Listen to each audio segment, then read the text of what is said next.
essayé de trouver les gendarmes, mais alors ça c'était des recherches très difficiles parce que les gendarmes à la retraite sont extrêmement protégés.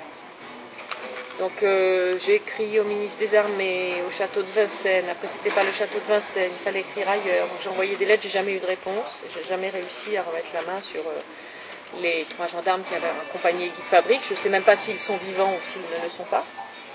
Mais bon, à un moment, on fait des recherches, on a un temps de recherche, et puis à un moment, quand on n'a pas les éléments, on avance, quoi. Voilà, donc après, il y avait pour moi des gens qui étaient fondamentaux dans ce film, c'était les survivants des 16 de Basse-Pointe. J'ai eu la chance de retrouver le dernier des avocats vivants, c'est-à-dire Maître Prompt. Il y avait Génie, et puis il y avait des protagonistes autour, assez proches, et qui ont accepté de parler. Donc à partir de là, moi je savais que je pouvais monter mon film.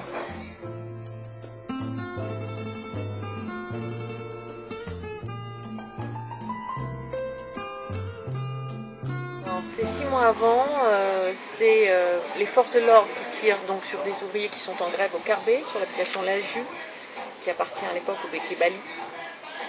Et c'est la première fois qu'on tire sur des ouvriers depuis 1923. Et donc ça fait suite, c'est 6 mois après l'arrivée du premier préfet en titre du département Martinique, Pierre Trouillet, qu'on a aussi appelé Trouillet le Sanglant. C'est très largement positionné pour de toute façon couper la tête des syndicats et du Parti communiste en Martinique à cette époque. Il y avait une force certaine. Ah ben justement, vous parlez de M. Trouillet, on voit l'anecdote racontée par Maître Prompt, qui veut qu'on l'appelle Monsieur le Gouverneur. Oui. Pour vous, est-ce que la Martinique, c'est toujours une colonie ou une colonie déguisée? Alors, non, moi je dis les choses autrement. Aujourd'hui, je considère que la Martinique, statutairement, n'est plus évidemment une colonie. Je considère que la départementalisation n'a pas rempli les espoirs qu'elle a suscités.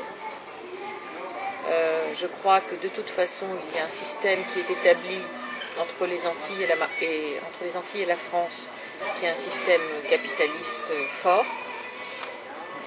Ce que je dis, moi, c'est que la société martiniquaise contemporaine est toujours érigée, elle s'est construite sur des bases coloniales extrêmement fortes et qu'on retrouve toujours aujourd'hui des comportements coloniaux et une répartition, c'est vrai, des richesses, une répartition économique, une répartition sociale qui est grosso modo quand même équivalente à celle qu'elle était sous la société dite coloniale. Donc je pense qu'il y a une évolution qui n'a pas eu lieu à la fois statutairement et à la fois dans les consciences. Voilà. Alors est-ce que la Martinique est une colonie aujourd'hui? Bon, alors si on le prend au sens premier du terme, non. Si on le prend au sens second, troisième, il peut y avoir des aspects très coloniaux dans ce pays.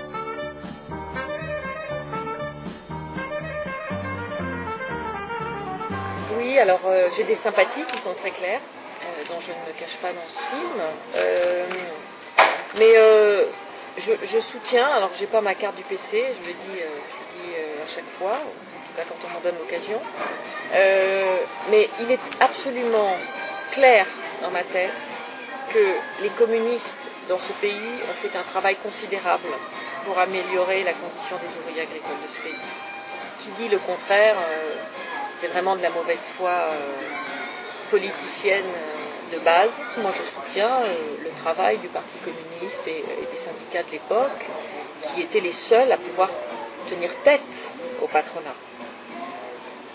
Et ils ont fait leur travail de façon exemplaire. Alors après, évidemment, bon ben voilà, c'est un Parti communiste à pérennité, comme on dit aux Antilles.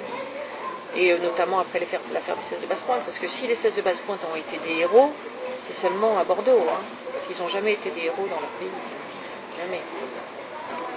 Vraiment. Donc il y a une fierté autour de cette affaire, pour des gens qui sont très proches, Mais c'est pas tellement, c'est vraiment la fierté de la solidarité entre les ouvriers, entre les 16 accusés. Après, non, ils n'ont jamais été des héros fondamentalement dans leur pays, quoi, parce qu'ils ont été mis de côté, blacklistés, et puis malgré tout, dans ce pays, il y a eu la honte aussi du meurtre Béquet. Il y a une espèce d'aliénation intellectuelle qui dit que, voilà, un meurtre est une honte, et le meurtre d'un Béquet, c'est terrible, parce qu'il y a toujours, inconsciemment, alors moins aujourd'hui, fort heureusement, mais il y avait toujours cette image du maître, quoi.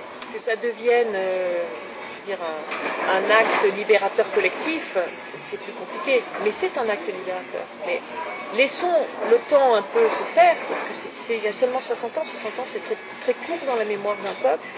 Je pense que dans quelques années, cet acte sera assumé beaucoup plus globalement et collectivement, et qu'il prendra toute sa teneur, toute son importance, en dehors de toute considération autre. C'est l'histoire aussi. Il y a des quantités d'ouvriers agricoles qui sont restés sur le carreau, et André Aliquer, et leur meurtre n'a jamais été puni, n'a jamais été jugé. Voilà, un jour, il y a un Béquet qui paye pour tous les autres. Voilà, c'est légitime presque. Ça ne peut pas toujours être du même côté.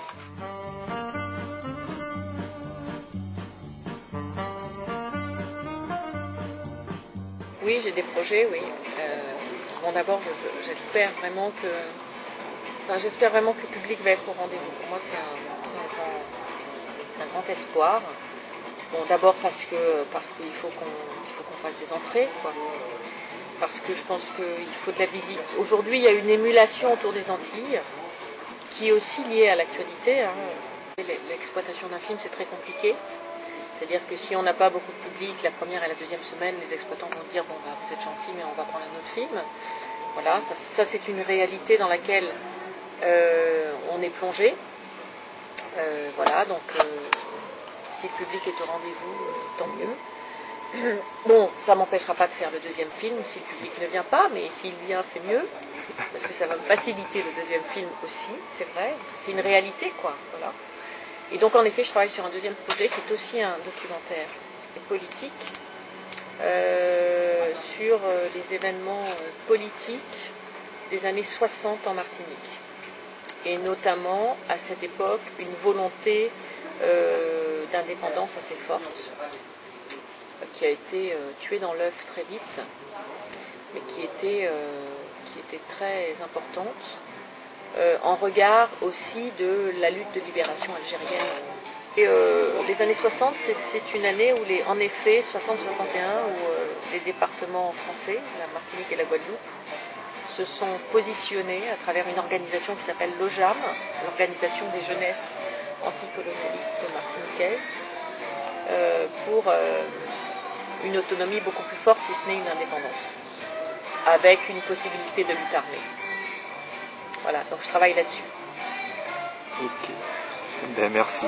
Merci beaucoup.